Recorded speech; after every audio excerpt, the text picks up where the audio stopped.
Assalamualaikum warahmatullahi wabarakatuh. Saya Revita Stianingsih, NPM 1917051058 dari kelas A, mata kuliah Teori Bahasa dan Otomata.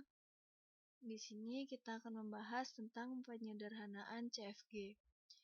Tujuan dari penyederhanaan CFG sendiri yaitu untuk melakukan pembatasan sehingga tidak menghasilkan pohon penurunan yang memiliki kerumitan yang tidak perlu atau aturan produksi yang tidak berarti. Contohnya, S diturunkan AB atau A dan A diturunkan ke A kecil. Aturan S diturunkan ke AB tidak berarti karena B tidak memiliki penurunan, sedangkan A memiliki penurunan A kecil.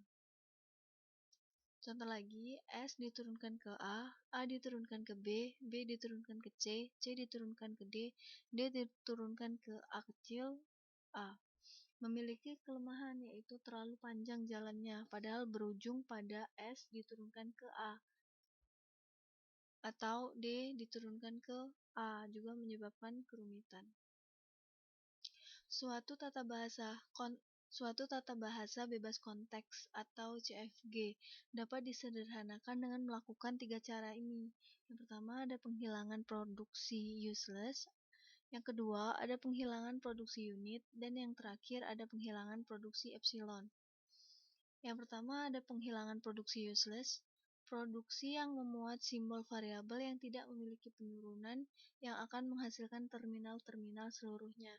Produksi ini tidak berguna karena bila diturunkan tidak akan pernah selesai, masih ada simbol variabel yang tersisa. Produksi yang tidak akan pernah dicapai dengan penurunan apapun dari simbol awal sehingga produksi itu redundan atau berlebih. Contoh produksi useless, yang pertama, S diturunkan ke ASA atau ABD dan BDE. A diturunkan ke ADA dan B diturunkan ke BBB dan A.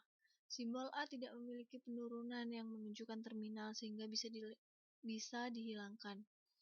Konsekuensi nomor 1, aturan produksi S menurunkan ABD tidak memiliki penurunan karena tidak ada simbol yang sama. Bentuk sederhananya yaitu S diturunkan ke ASA dan BDE. Ini bisa dihilangkan karena memiliki penurunan yang menuju terminal. Dan B, BBB, dan A.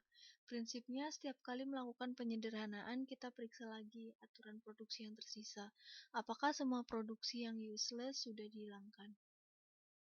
Yang kedua ada penghilang produksi unit.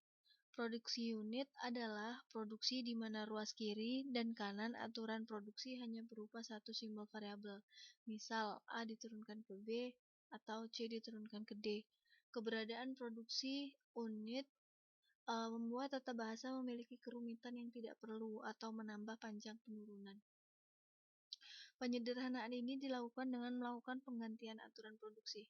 Contohnya, S diturunkan ke SB, S diturunkan C diturunkan ke D, C diturunkan ke F, D diturunkan ke DD. Kita lakukan penggantian berturutan mulai dari aturan produksi yang paling dekat menuju ke penurunan terminal-terminal. Ini dibaca menjadi C diturunkan ke D menjadi C diturunkan ke DD.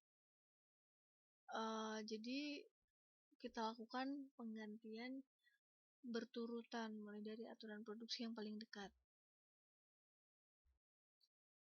C diturunkan ke D dan D menjadi, ini karena C diturunkan ke D, D diturunkan menjadi DD, maka diganti menjadi C langsung ke DD.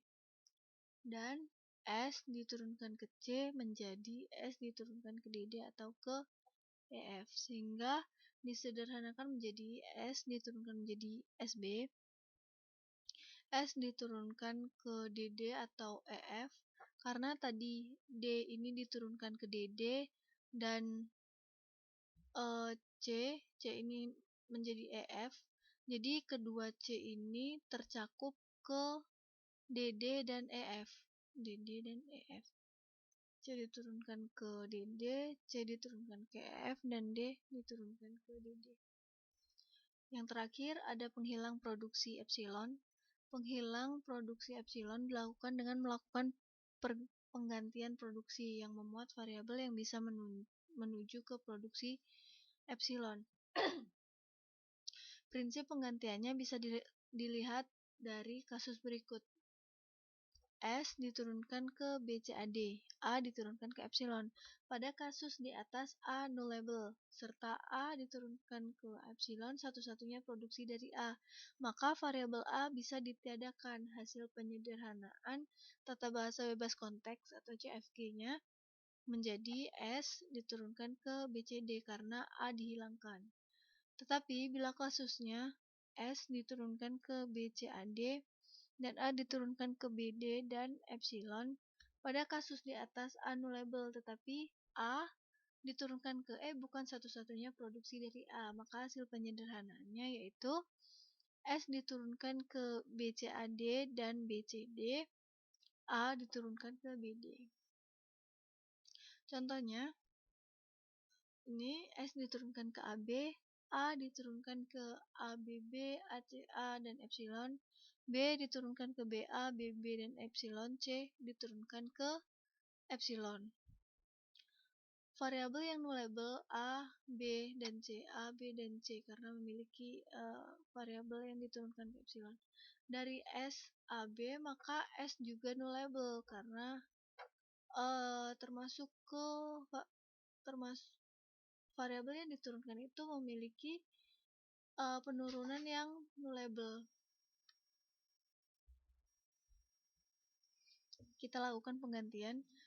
A diturunkan ke ACA menjadi A diturunkan ke AA, B, BA menjadi BBA dan B, B menjadi BB, yang ini menjadi B, BB, dan B, A menjadi ABB, A diturunkan ABB menjadi A diturunkan ke ABB dan AB. S diturunkan ke AB menjadi S diturunkan ke AB dan A dan B dan epsilon. C diturunkan ke epsilon, B diturunkan ke epsilon, dan A diturunkan ke epsilon dihapus. Perhatikan, untuk penggantian S, penurunan AB, kita tetap mempertahankan produksi S diturunkan ke epsilon karena S merupakan simbol awal. Ini merupakan satu-satunya perkecualian produksi epsilon yang tidak dihapus, yaitu produksi E yang dihasilkan oleh simbol awal. Hasil penyederhanaannya adalah sebagai berikut. S diturunkan ke AB dan A dan B dan epsilon karena ini tadi tidak dihapuskan karena S merupakan simbol awal.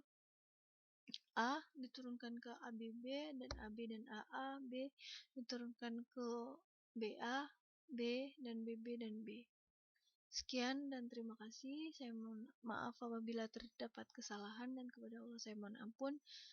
Saya akhiri. Wassalamualaikum warahmatullahi wabarakatuh.